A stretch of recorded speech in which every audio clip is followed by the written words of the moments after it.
सभी लोगों को शुभ संध्या। आज इस वीडियो में हम लोग व्यंजन संधि के बारे में पढ़ेंगे। तो चलिए वीडियो शुरू करते हैं।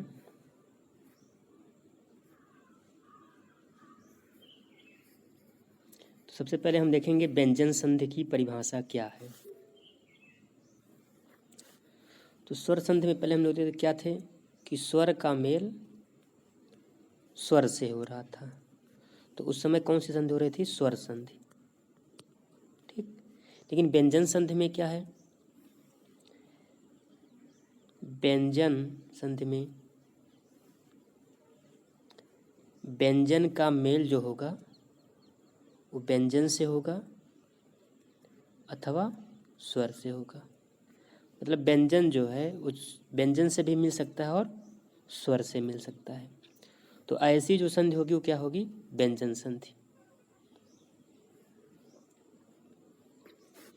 तो परिभाषा यहाँ आपके पास है कि जब संधि करते समय व्यंजन के साथ स्वर या कोई व्यंजन मिलने से जो रूप में परिवर्तन होता है उसे व्यंजन संधि कहते हैं। यानी व्यंजन जब दो वर्णों में संधि होती है तो उसमें से पहला यदि व्यंजन, ध्यान से देखिए, पहला क्या होता है? व्यंजन होना, और दूसरा स्वर या व्यंजन। ठीक। तो जो पहले होगा वो आपके पास व्यंजन होगा, लेकिन जो दूसरा होगा वो स्वर भी हो सकता है या व्यंजन हो सकता है। तो वहाँ पे कौन सी संधि होगी? व्यंजन संधि। तो यहाँ पे हम व्यंजन संधि की अभी कुछ एग्जाम्पल वैसे देख लेते हैं, बाकी नियम से पढ़ेंगे। अब जैसे यहाँ पे है दिक, तो यहाँ पे दिक में ये का आपके पास व्यंजन है। क्या है? हलंत लगा तो व्यंजन है, और ये अंबर में आ आगे है। ठीक। तो यहाँ पे व्यंजन का मेल स्वर से हो रहा है, तो कौन सी संधि होगी? व्यंजन संधि। ठीक। बाकी ये किस रूल से हुआ ये आगे हम लोग पढ़ेंगे कि दिगंबर कैसे बना है। ऐसे यहाँ पे अभी है, तो यहाँ पे देखिए अभी में आपके पास ये ई है और यहाँ पे क्या है? सा है। तो दोनों में से एक स्वर है और एक व्यंजन है, तो क्या बना? व्यंजन संधि। ठीक। ऐसे यहाँ पे दिक प्लस गज है, इसमें भी व्यंजन संधि है। जगत प्लस शीस, तो यहाँ भी आपके पास व्यंजन संधि है। यहाँ थोड़ा सा देखिए, जगत में ता के नीचे हलंत होना चाहिए। ठीक। जगत।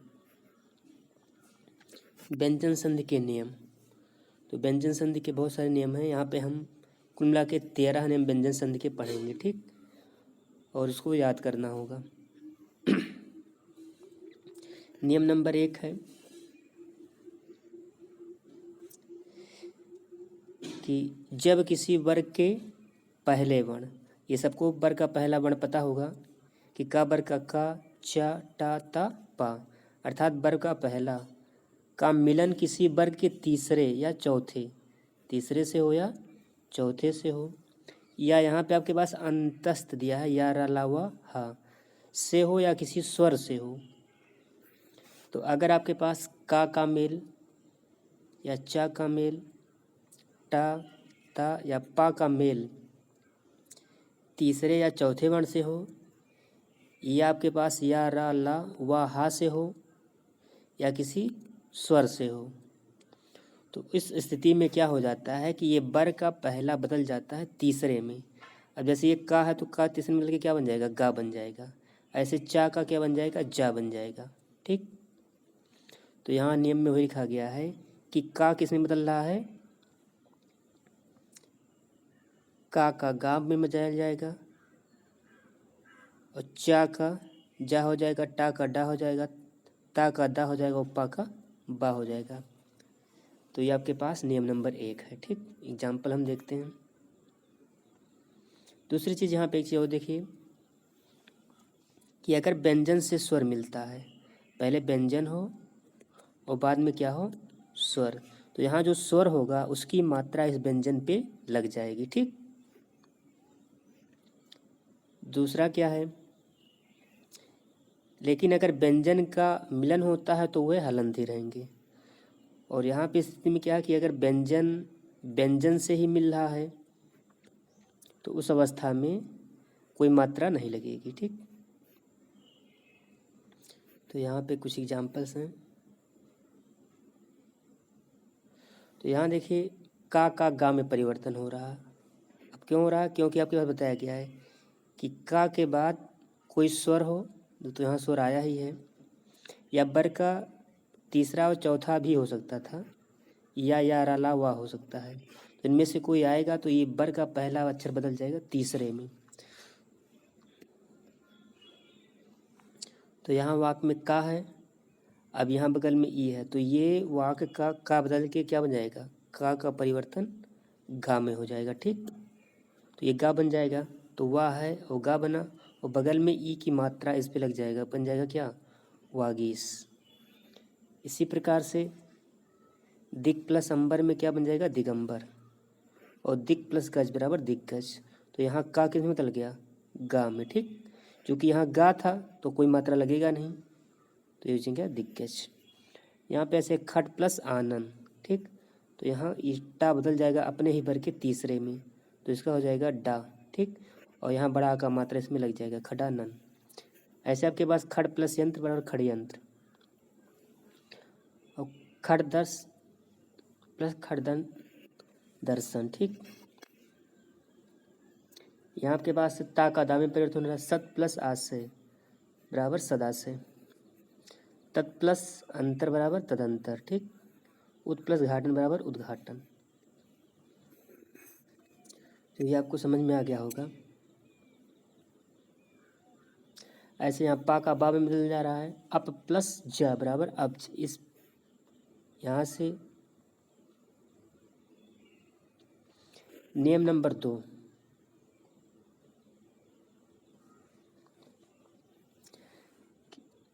किसी वर्ग का पहले वर्ण का मिलन ना या माँ से हो। ठीक, कि वर्ग का पहला अक्षर, वर्ग का पहला अक्षर अगर ना से मिले या माँ से मिले, ठीक, ना या माँ से, इन दोनों में से किसी से मिलता है, तो वर्ग का पहला अक्षर जो है वो किस में बदल जाएगा? पांचवे में। ठीक, अगर का होगा तो का किस में बदल जाएगा? अंगा में बदल जाएगा। ठीक, तो ये अपने ही वर्ग के पांचवें अक्षर में बदलेगा। ठीक, अब यहाँ देखिए का किस में बदलेगा? अंगा में। चा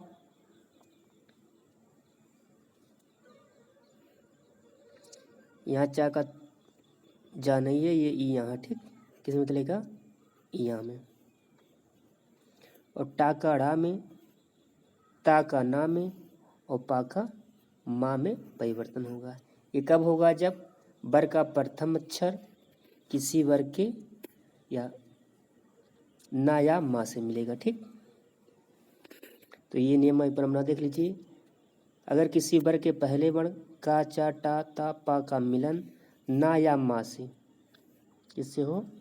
ना या माँ से होगा, तो ये आपके पास कितना बदल जाएगा?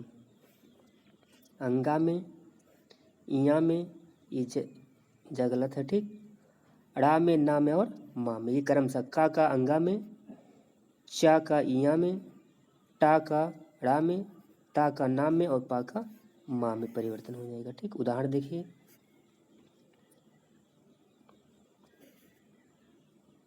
तो यहाँ देखिए दिक है, क्या है? दिक। तो ये पहला अक्षर है, अभी पहला मिल कहाँ रहा है? माँ से मिल रहा है, मंडल से। ठीक, तो आपके पास क्या हो जाए? ये माँ से मिल रहा है, इसलिए इस का परिवर्तन किस में होगा? पंचम अक्षर में। पंचम अक्षर होने पे होने का मतलब क्या हो गया? अंगा में बदलेगा। ठीक, तो बनेगा क्या? दिक मंडल। ठीक, दिंग मंडल बन जाएगा।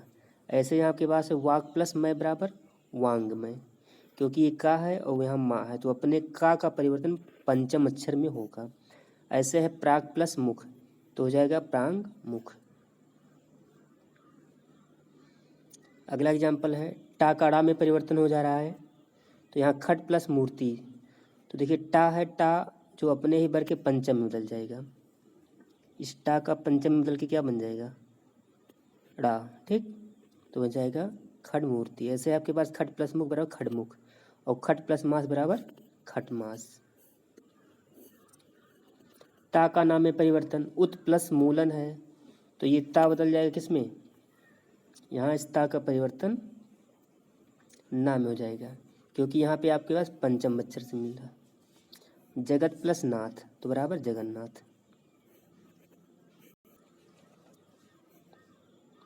नियम नंबर 3,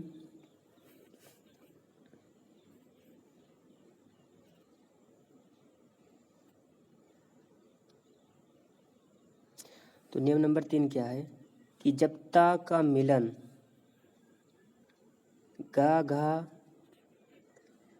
घा मतलब क्या है कि तीसरे या चौथे वर्ण से, ठीक, वर्ग के तीसरे या चौथे, गा घा दाधा बाभा या रा वा या किसी स्वर से हो तो दा बन जाता है। नियम नंबर 3 क्या कहता है कि ता का मिलन तीसरे या चौथे वर्ण से हो या रा ला वा से हो या किसी स्वर, तो ये किस में बदल जाएगा, दा में बदल जाएगा, ठीक।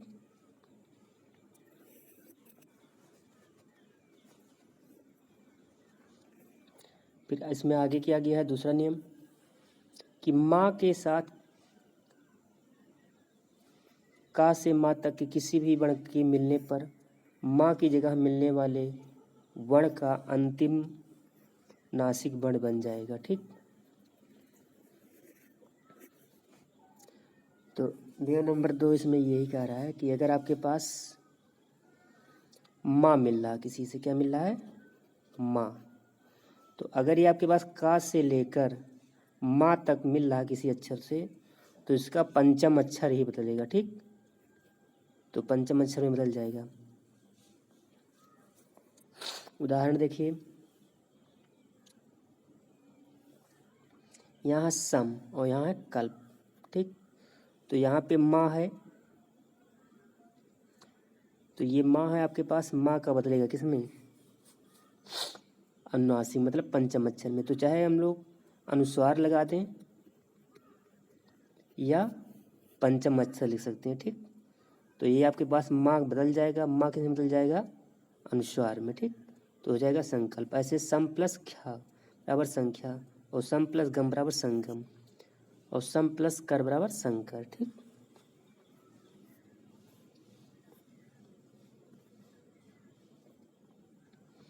अगला एग्जाम्पल, सम प्लस जीवन बराबर संजीवन, सम प्लस चय बराबर संचय, किम प्लस चित बराबर किंचित।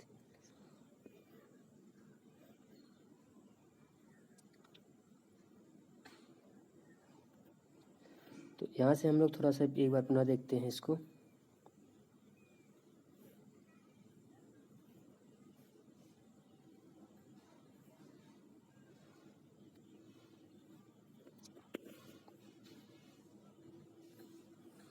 माँ का टाठा डाढ़ा के साथ मिलन, अगर माँ का टाठा डाढ़ के साथ मिलन हो रहा तो दम प्लस डा बराबर दंड, खम प्लस डा बराबर खंड।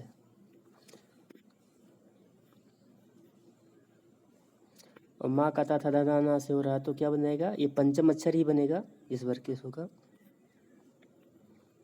ऐसे जगत प्लस इस बराबर जगदीश, भगवत प्लस भक्ति बराबर भगवत भक्ति, ठीक।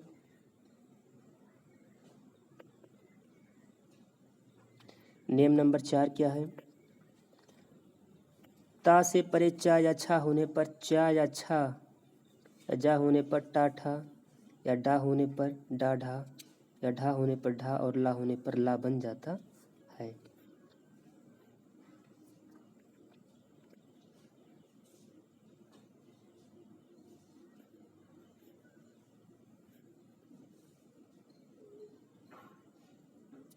तो यहाँ देखिए,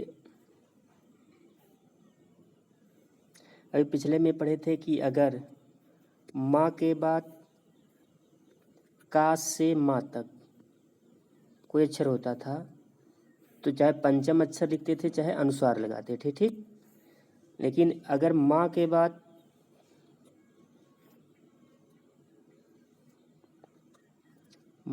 क्या आ रहा है, ये आपके पास या रा ला वा या सा हा रहे हैं, तो उस अवस्था में केवल माँ चेंज होकर किस में बनेगा, अनुस्वार ही बनेगा। ठीक,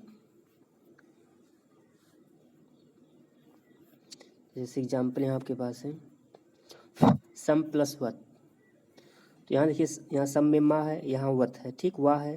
तो इस वाह की वजह से इस माँ का किस में बदलेगा, अनुस्वार बदलेगा। ठीक, और ये बनेगा समवत। ऐसे तट प्लस टीका बराबर टट्टिका। उद्दल डैन बराबर उड्डैन। समधंसय बराबर संशय। नियम नंबर 5 है, जब ता का मिलन सा से हो तो ता का चा और सा का छा में बदल जाता है। यहाँ क्या हो रहा है, ये अगर ता का मिलन किससे हो रहा है, सा से हो रहा है। ठीक है, तो इन दोनों में बदलने वाला है। ता बदलेगा किस में, चा में, और सा किस में बदलेगा, छा में। ध्यान से देखिए, यहाँ अगर ता का मिलन सा से हो रहा है तो ता बदल जाएगा किसमें, चा में, और सा किस में बदल जाएगा, छा में।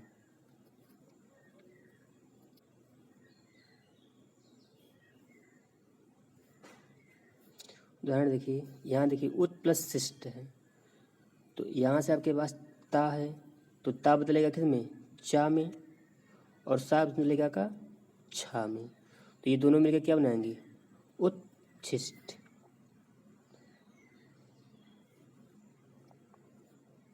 अगला है शरत प्लस चंद बराबर शरत चंद।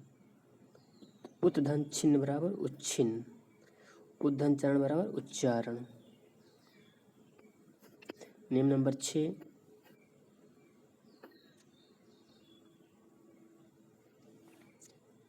जब ता का मिलन हा से हो तो ता का दा और हा का धा हो जाता है। तो यहाँ हो रहा कि ता का मिलन अगर आपके पास हा से हो तो ता बदलेगा किस में, दा में बदलेगा। ठीक, और हा किस में बदलेगा, धा में बदलेगा। ठीक, तो ये आपके पास है। अब जैसे आप यहाँ देखिए, एक आपके पास एग्जाम्पल है पत प्लस हित। तो यहाँ देखिए ता है, अभी ता हा से मिल रहा, तो ता का क्या बदलेगा, दा में बदलेगा, और यह हा बदल जाएगा धा में। तो ये दोनों अगर हम मिला देंगे तो क्या बनेगा, पद्धति। ठीक, ये धा आ गया और ती आ गया। ठीक, पद्धति। अब यहाँ है उत प्लस हरण। अब ता का हा से हो रहा तो ता बदल गया, ता बदल गया है दा में, और हा बदल गया है धा में। क्या बन गया, उद्धरण। ऐसे तत् प्लस हित बराबर तद्धित, और सत प्लस जन बराबर सज्जन। तो ये तो अलग टाइप का एग्जाम्पल है, बदल जाता है। ता का दा के साथ जा या झा का मिलन हो तो ता का दा की जगह जा बन जाता। ठीक, तो ये तो अपवाद वाले में है, इसको देखना हमको। ठीक, जगत प्लस जीवन बराबर जगजीवन। बृहद धन झंकार बराबर बृहजंकार। औद प्लस हार बराबर उद्धार। तो आज इस वीडियो में हम इतना ही देखेंगे, शेष अगले वीडियो में देखेंगे इसका पार्ट 2। वीडियो देखने के लिए आप लोगों का बहुत बहुत धन्यवाद।